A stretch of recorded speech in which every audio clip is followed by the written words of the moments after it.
You're listening to the Orange Power Podcast, a product of Oklahoma State Athletics. Here are your hosts, Jessica Morrey and the voice of the Cowboys, Dave Hunziker.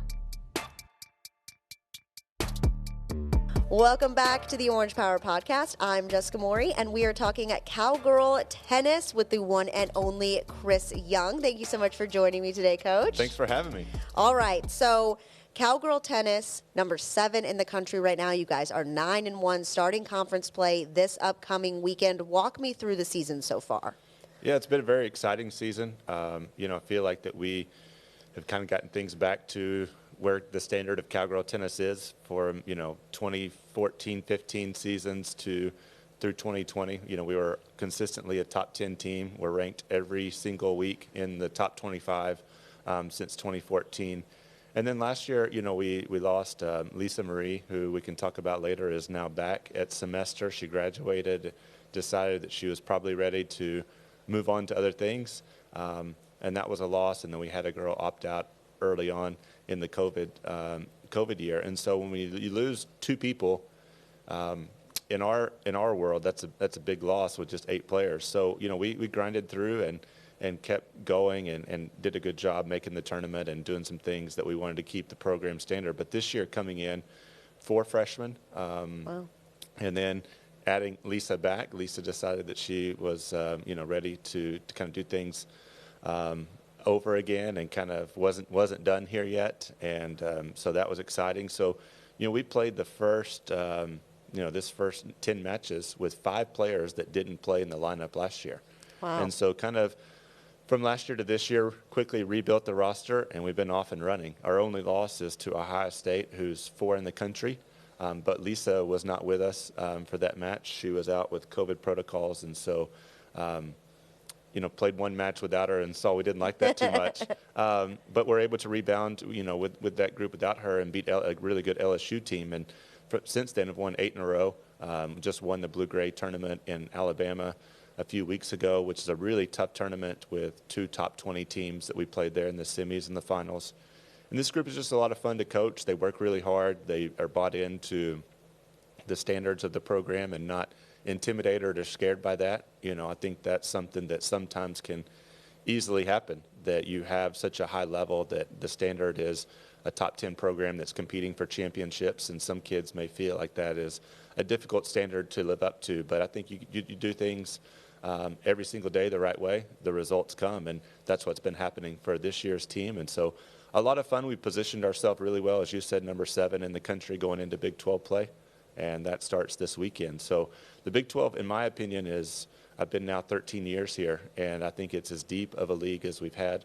I think there's, a legitimate chance for 8-9 teams to make the NCAA tournament this year. So every match is going to, all 10 teams are solid and going to be difficult to play no matter, where you play them at or what situation is. So it's going to be a lot of fun to see who comes out of such a difficult league this year. Yeah, it's definitely going to be exciting. And speaking of exciting, you mentioned that tournament in Montgomery, Alabama. You got your 400th career win there. How exciting is that for you? Was that a milestone that you were, kind of keeping an eye on, or was it just something like you just wanted to get the win and you found out after, or what was that like for you? A little bit of both. I think 400 for me was always kind of one of those that in our sport is a big deal. We play 25 matches a year. So if you win 20 matches in a year, that's a big kind of the gold standard. And we've done that several years here now and in a row. And then you think, well, you've been doing it for a while to get to 400. And in my 20th year here, I've been doing it a while. So when I started my career, I thought, man, those people that get to 400, they've been doing it a while and doing it good. And so I knew when we finished last year, I saw something where, I finished in the 390s. So I knew that it was close kind of coming to this season, but I really hadn't thought much about it. And actually our SID and I were talking at dinner the night before the 400. And, he was just kind of talking about all your overall wins. And he mentioned something about, well, I think you might be getting close to 400. And I'm like, oh, yeah. I was like, I knew it probably had to be at some point early this season, but I didn't know how far away we ended and all that type of stuff. And you get going the season, you didn't even think about it. Yeah. And then he, that next morning, he was like, hey, if you win today, like, I'm glad that I actually thought of that, or we would have totally missed it. Yeah. And I'm like, oh, that's the way, it typically goes sometimes. It's Yeah. like, we just happened to bring it up at dinner that night, and he went back and checked. And Yeah. it's like, realized, oh, I'm glad I didn't miss this one. But overall, it's, you don't do it for those specific benchmarks, but you definitely have those out there as standards of, what things you want to achieve. And biggest thing is it just shows that we've had a good group of girls that have come through the program. And, in my career, guys as well. I coached on both sides until I came to Oklahoma State, at the 2 previous schools I was at. So I just, got to hear from a lot of those players when it happened, and it's nice to kind of tell them how special they were and being a part of it. And I think that's what those moments really are, is just gives you a little time in the season to reflect. We didn't have that much time because after the match was over, we played that evening. Yeah. So we played twice that day. So I didn't think about it too much till after, got back to the hotel that night and saw some really good messages from former players, coaches.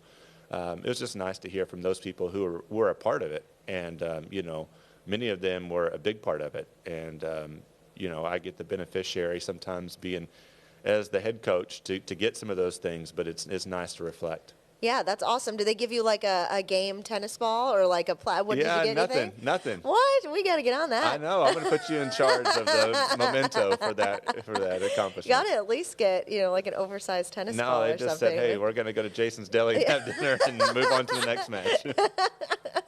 Hey, Jason's Deli's good. Hey, anybody who's ever played for me knows that. Are you a big Jason's Deli guy? I'm a big fan, you know, and so that's kind of becomes the joke on the team because you can get everything and you don't have to wait in line. A lot of times for us after you play, last thing you want to do is sit down and have everybody order and the bigger group, it takes a while and everybody's ready to get in and get out. And so every year's a little different. Some teams, they, get tired of certain places to eat. I'm kind of a routine guy, and I just like to keep it simple. Yeah, no, I feel like I'm the same way with that. I could probably eat at the same few places. So you would get along well then. Yeah, and be fine. I can, let me go. I can go to Hideaway every day. There you go. There's nothing wrong with that. Yeah, I'd probably be wrong with, I probably wouldn't be very healthy, but I wouldn't turn down Hideaway every day, I feel like.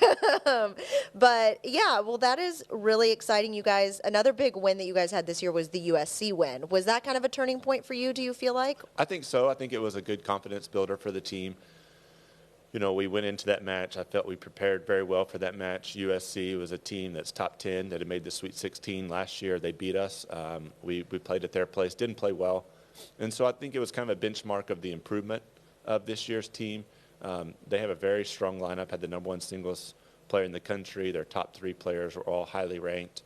Their doubles, top 2 doubles teams were really highly ranked. And so to beat them at those spots, 1 and 2 doubles and 1 and 2 singles, I think said a lot about where our program is right now and gave our girls a lot of confidence. Yeah, that's awesome. And you guys are at home this weekend, the only team at home. I know, how about that? Everyone else is on the road. So if fans are looking for something to check out, obviously tennis is the way to go. You guys play K-State on Friday at 5 p.m. and then Kansas on Sunday at 1 p.m. Maybe for a fan who hasn't come out to tennis, what would you tell them about coming out and to, check everything out and go to their first tennis match? I love talking to people that have never come before because people have a perception of what it's like. They think tennis and they're going to sit there and just watch and you can't interact and it's maybe boring. I think the USC match was, we gained a lot of new fans because a lot of people came over. It was right before men's basketball, so a lot of people came and they checked it out. We try to schedule a lot of times in the winter and the spring around other sporting events and try to get people to come. And our matches usually last 2 to 2.5 hours. Sometimes, longer if it's a close match. But people can definitely stay engaged for that period of time and then go. We always do some sort of promotional. So, we do free pizza. That's kind of been a big thing for us. Or, big fan of the free pizza. Yeah, see, Hideaway. I knew you would be. But, or something else. And then, fans can come and feel like they can stay around for a while. The biggest thing I would say for people that have never come is just to come check it out. Yeah. And the excitement, there's action always going because we played 3 doubles matches to start. You have to win 2 of the 3 doubles matches. They're just one set. It's no ad scoring, so it's very fast paced. Usually lasts about 30 minutes, and every point is a lot of action. And when you're sitting in the Greenwood Tennis Center, whether we're outside or inside, which we may be inside, looks like on Friday, and outside on Sunday with our weather, but wherever you sit, you can see all 6 courts or all 3 courts in doubles. And there's always action. One match might be at a point where it's not, as compelling, but other matches are, and how those all come together. So I think that's the biggest thing, 3 doubles and then followed by 6 singles matches. And so there's just constant action, and we encourage the fans to cheer and get behind, and, our girls. And one of the things about coming to tennis is when you cheer and you yell out, they hear you. Yeah. You're right on top of the action, whereas in some of our other sporting venues, you hear people yell at the officials or the crowd, the players or whatever, and no one's really hearing them except for the people that are sitting around them, but it makes them feel good to be engaged. Here, they're engaged with the players, and the players will turn around and give a fist pump or engage with the fans. And I think this team does a really good job of interacting, and they're fun to watch, and they engage, and they're so excited that fans come. And, the thing I tell people all the time is, imagine working all week and the feeling of walking out and having people cheer for you. And when you get to walk into Boone Pickens Stadium with 60,000 or, a sold-out Gallagher-Iba, that feeling has to be like none other. Well, our girls do the same thing. They work all week. They put in the hours. They're at 6 a.m. workouts. They're practicing in the afternoons every day. And so for them to walk out and to look and to see the stands full of people cheering for them, I think that's what Oklahoma State is all about. We're a big family, and we support each other, and every sport here matters. And I think that's one of the ways that you show it is by the fan support. And the teams that come here and play against us, USC being one of those, they're always amazed at the support and the energy of the crowd. And I hope that's just something we can grow. I felt like we did that really well on our run to the finals in 2016, and that team for the next few years really kind of became names and people that our fans wanted to see. And then we had a little bit of a turnover, and then obviously with COVID, we didn't have fans in the stands for a period of time. So now we're trying to re-engage and get people back and build that back. And I think the USC match went a long way, and hopefully Big 12 play will as well. Yeah, and the facilities are fantastic. Yeah, there's not another better venue in college tennis. I think there's others that are maybe equally as good or, new facilities that have come along. But just as far as being able to be there, there's a lot of indoor facilities that don't have 6 in a row, so you can see all the action.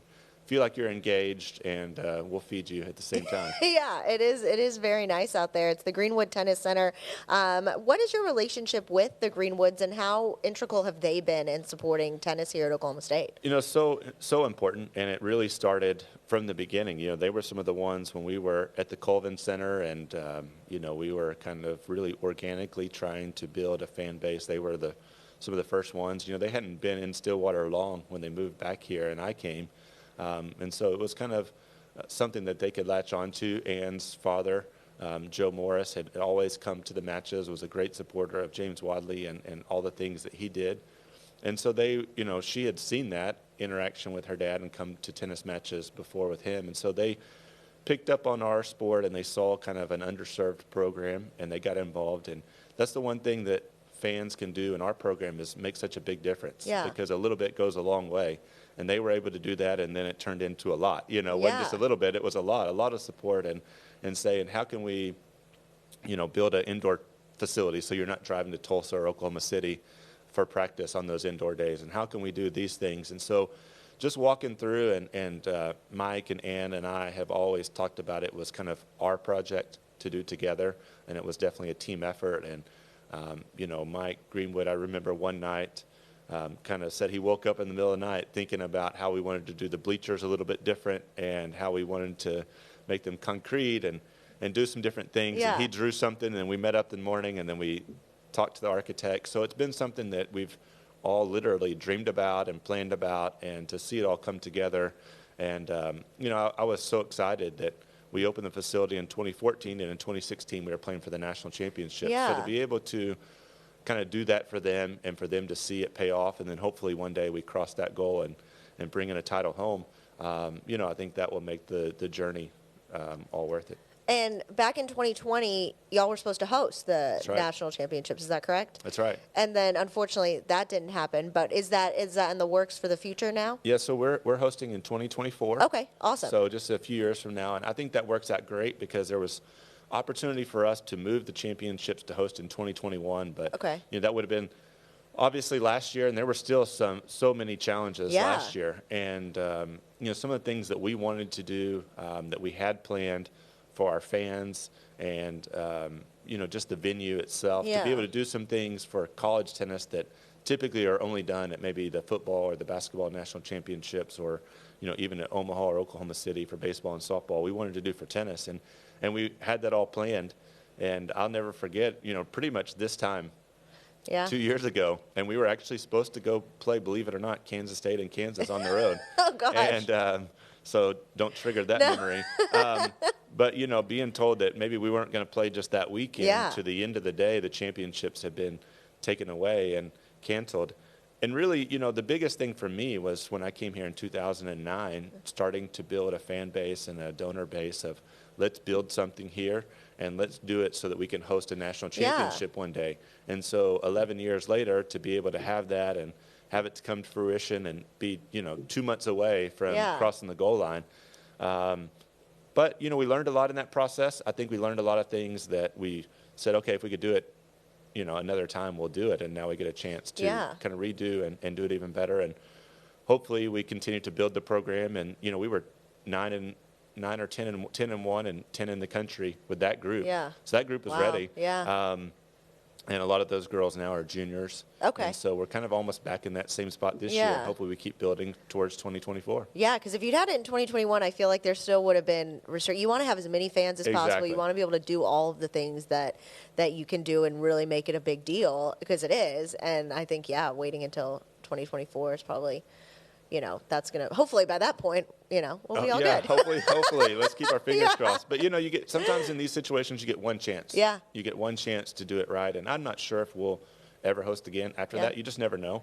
But we want to do the best that we can and do something special and significant and plan some events. So if there's people out there that want to be a part of that, I'd love for them to talk to me. And, we're starting to already plan and dream and vision for what that event's going to look like, and all hands on deck. Yeah, that's going to be so cool. It's so cool to see, our facilities get to host things like that, like cross-country hosting. And, there's a lot of, obviously hosting super regionals and regionals for softball, and getting to have all of that is, is really exciting to see, and great opportunities for fans to come out. Yeah, that's one of the things that I talk to our donors. There's so many people that contributed to building the tennis center and gave their funds. The Greenwoods obviously led that charge, but that's what I told all of them. Cross-country, golf, tennis, that's our 3 opportunities to host national championships here in Stillwater. And the economic impact it can have on our community, the things that we can do to showcase Stillwater in the state of Oklahoma is going to be very impactful, because teams are going to fly into Oklahoma City or Tulsa. They're going to spend time there. They're going to come to Stillwater. They're going to spend, upwards of 2 weeks here. So there's a lot of things that we can do to showcase all the great things that we're all proud of for living here, and hopefully we can put that all on display. Yeah, for sure. So with tennis, you have a lot of international players, so you get to recruit internationally. Is that one of your favorite things? Do you love getting to go international, or are you more kind of like to stay stateside? What's your favorite thing about it? No, I love it. I love learning about new cultures, learning about people. I think you grow a lot as a person when you expand your horizons and you put yourself in different situations and learn a lot about people. There's so many great people all over this world, and it's just so great to see them and see what makes their country or their region of the world special. So it's been a lot of fun. I've been able to go places that I never thought I would go to, especially building our program here.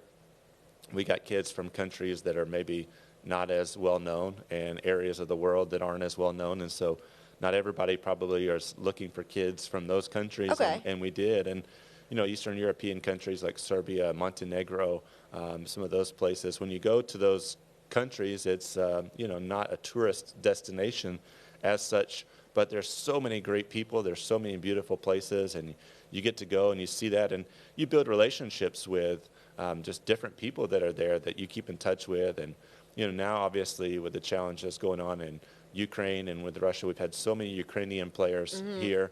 One of our probably all-time great cowgirls is Victoria Lishkova, who came here in 2014, and that was right at the time that Russia was invading Crimea, where she was from. And so Oh, wow.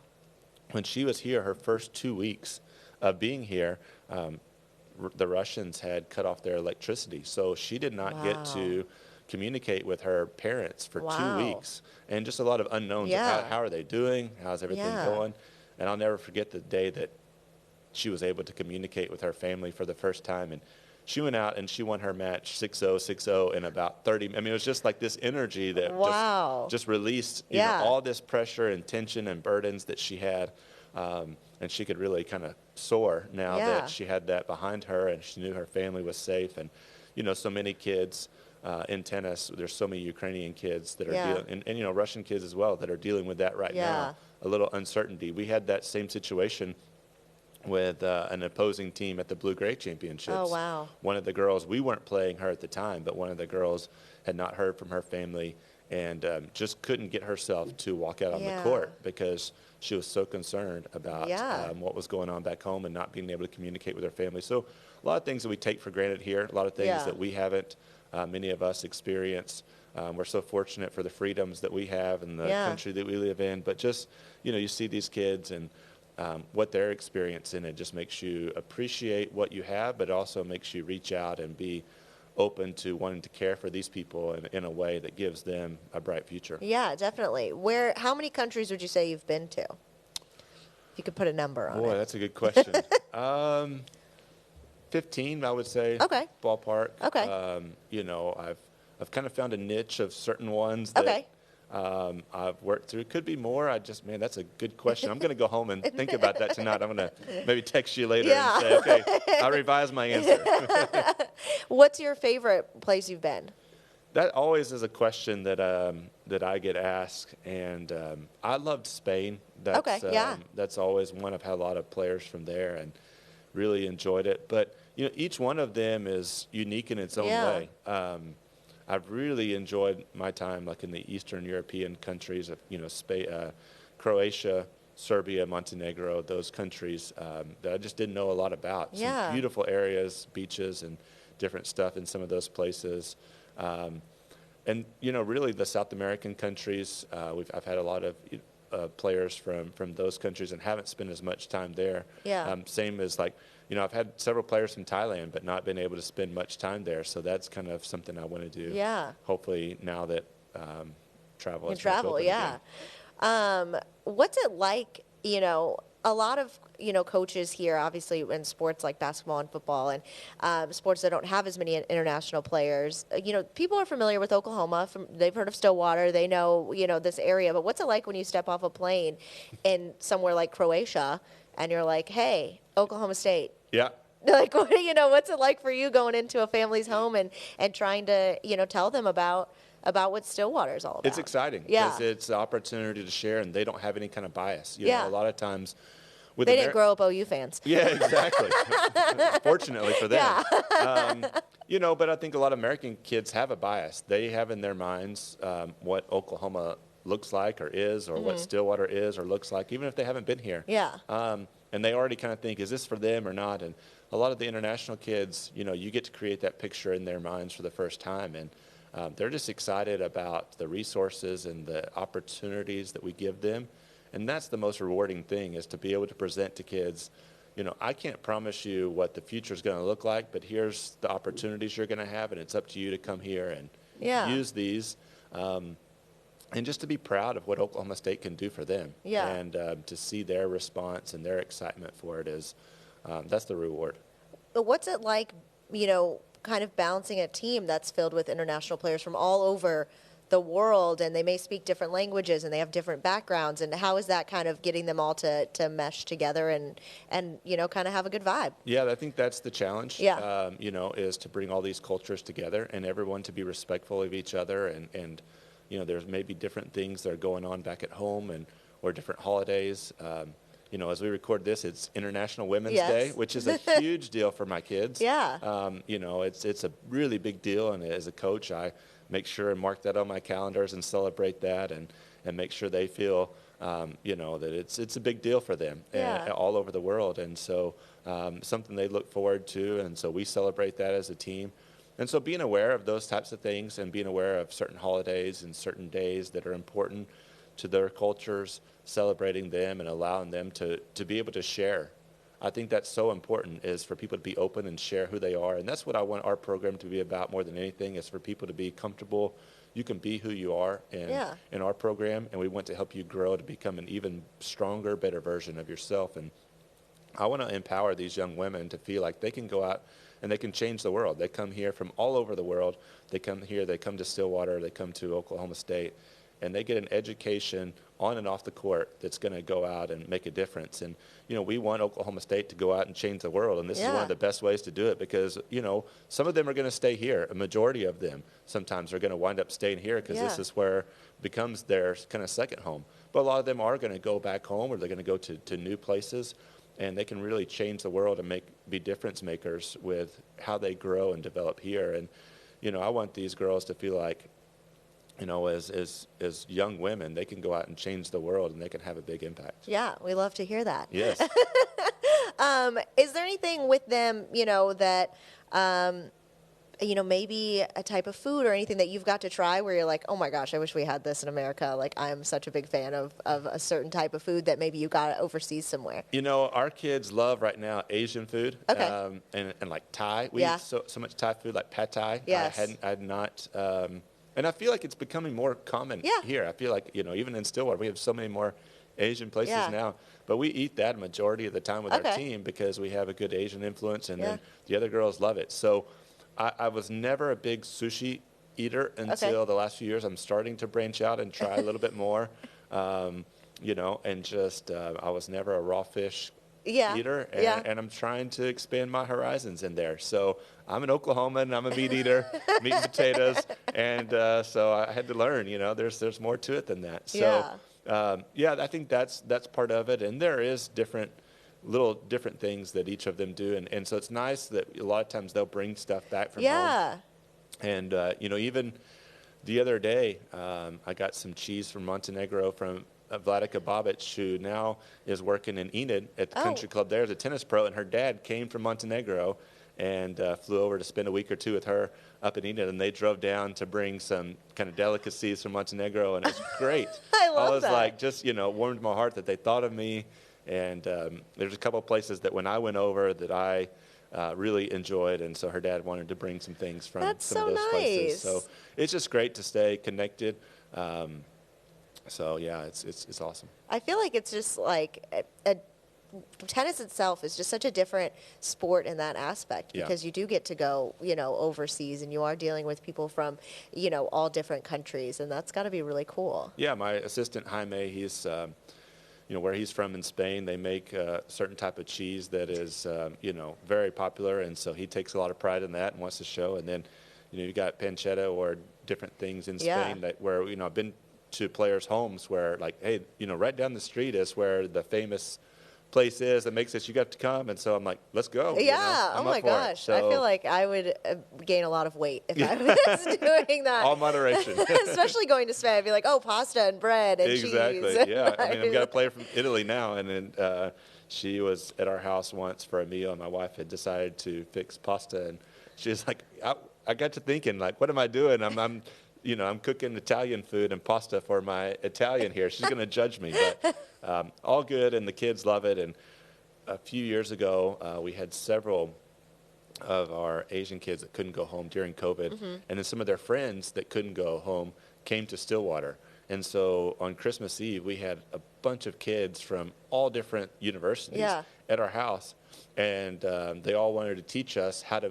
The deal was you bring something from your home country, something that you would normally have. Some countries don't celebrate Christmas, but a certain holiday, and so they were making pad Thai from scratch, and some of the Russian and Ukrainian and Kazakh kids had brought certain soups and different things, and so they all came and they brought a little bit of it, and then they taught those who were from the other places how to make those things. Oh, that's awesome. And so we spent all night learning how to make different things and see different things about the cultures, and it was just a memory that all of us will cherish forever. That's so cool.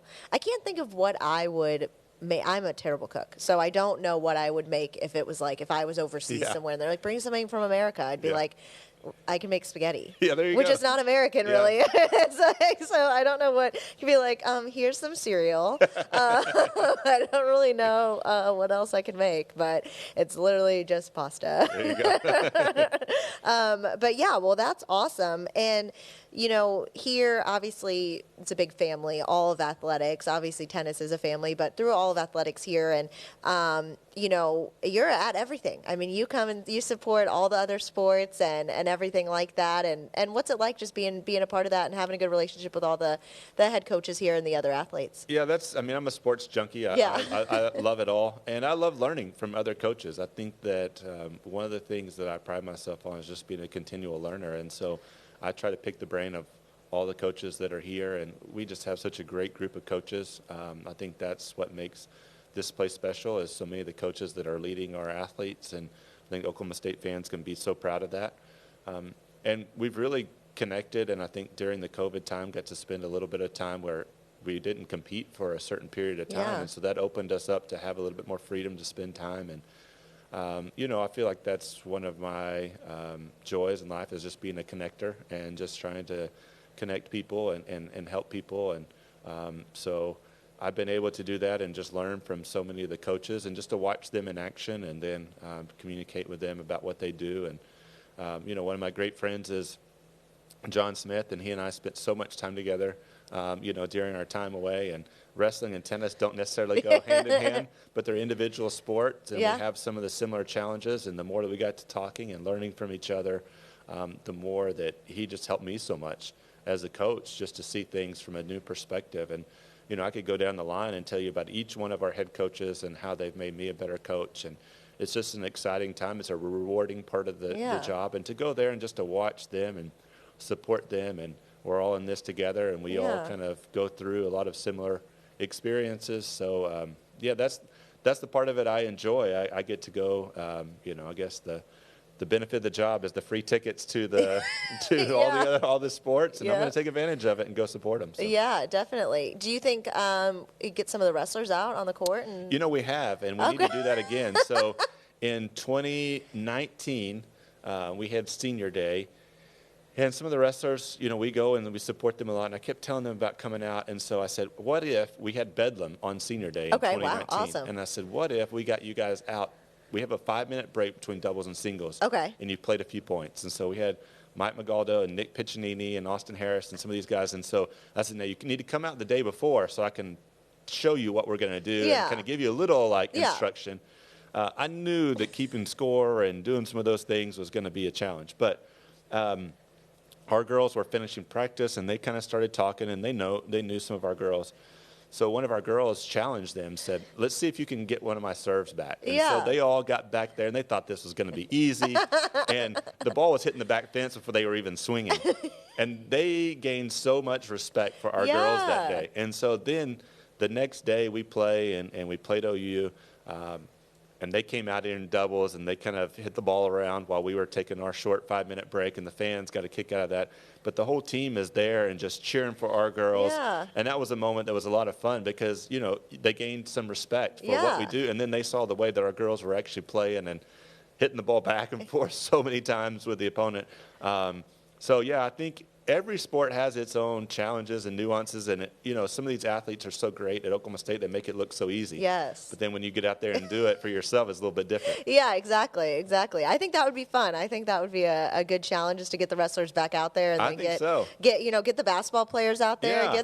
Get everybody out there trying to return a serve from one of our girls. It's not as easy as it looks. You know, and they would have all the confidence in the world. But for sure. They all start off confident. They leave changed. Oh yeah, exactly. I wouldn't even put myself out there. I don't even think I could return a regular person's serve. I don't know if I could do any of that. I don't think I have the agility to move side to side or get to the ball in time. That ball's coming fast, over 100 miles an hour for many of these girls. That's insane. And you know, it's just you know, even baseball. The ball's coming at you, but it's going to come in a certain Yeah, space. Tennis you don't know where it's is going to go. bigger. It's going to have different spins, just like in baseball. It's a challenge. Yeah, no, it's definitely impressive. And fans can catch cowgirl tennis in action this weekend, opening Big 12 play against Kansas State on Friday at 5, and then against Kansas Sunday at 1 o'clock. You're going to want to go out and cheer on Chris Young and the girls. It's going to be a good time. So thank you guys for listening and watching the Orange Power Podcast. We will be right back here next week. Hello, sweet babies. Welcome to your new home. You have changed our life, and you may even change the world. And because of you, 2021 is the best year ever. Mercy has helped moms deliver babies for nearly 200 years. To find out how to welcome your baby at Mercy, visit mercy.net/OSUmom.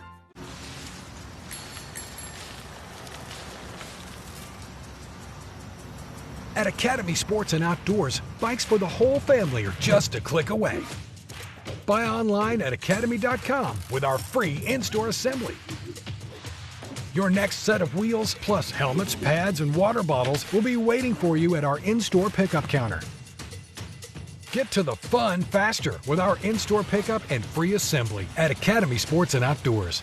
At OG&E, the energy we deliver is more than electrical. We energize the future by balancing our efforts to provide the lowest rates possible with our responsibility to protect the environment for future generations. That's why we've strengthened our power grid through new technologies, leading to a 40% reduction in CO2 emissions, which, when combined with our rates, makes us an industry leader. Because at OG&E, we do more than energize a power grid. At OG&E, we energize life.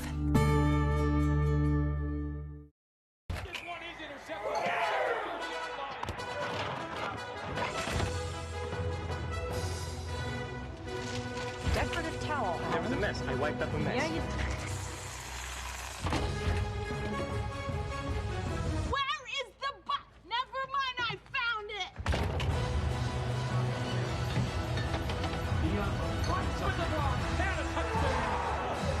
Welcome back, football fans. We'll see you in the fridge.